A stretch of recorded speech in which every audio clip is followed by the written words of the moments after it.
Price allot. கர்த்தருடைய பரிசுத்த நாமத்துக்கு ஸ்தோத்திரம் உண்டாவதாக. இம்மாதத்திற்கான வாக்குத்தத்த வசனம், நீ பயப்படாதே, நான் உன்னுடனே இருக்கின்றேன், நான் உனக்கு சகாயம் பண்ணி உன்னை தாங்குவேன். ஏசாயா 41வது அதிகாரம் 10வது வசனம். ஆம், கிறிஸ்துவுக்குள் பிரியமானவர்களே, அநேக நேரங்களில் உங்கள் காரியங்களை குறித்து நீங்கள் பயந்து கொண்டிருக்கலாம். இது தோல்வியாய் முடிந்துவிடும் என்று நீங்கள் கலங்கலாம். நீங்கள் கலங்காமலும் பயப்படாமலும் இருங்கள்.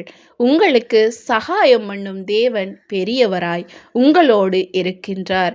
சத்துருவின் தடைகளை உடைக்கும் தேவன் உங்களுக்கு முன்னாக சென்று உங்கள் காரியங்களில் வெற்றியை தருவார். ஆகவே உங்கள் எண்ணங்கள், ஏக்கங்கள், விருப்பங்கள் யாவற்றையும் என் தேவன் உங்களுக்கு நிறைவேற்றி அவர் உங்களுக்கு சகாயம் பண்ணுவார். ஆகவே பயப்படாமலும் கலங்காமலும் முன்னோக்கி செல்லுங்கள். விசுவாச ஓட்டத்துடன் உங்கள் ஓட்டத்தை தொடர்ந்து ஓடுங்கள்.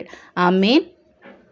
சர்வ சிருஷ்டிக்கும் மகா பரிசுத்தரே, இந்த நாளிலும் ஆண்டவரே, உம்முடைய பிள்ளைகள் எதை குறித்து பயந்து கலங்கி கொண்டிருக்கின்றார்களோ அவர்களின் பயம் இன்னதென்று நீர் அறிந்து அந்த பயத்தை அவர்களை விட்டு நீக்கி போடுவீராக. உம்முடைய சமாதானமும் உம்முடைய வெற்றியின் காரியங்களும் அவர்களோடு இருந்து நடத்தட்டும். இந்த மாதத்திலே அவர்கள் பயப்படாமலும் கலங்காமலும் இருக்கும்படியாய் என் தேவன் வழிகளை செவ்வை பண்ணி தாருங்க.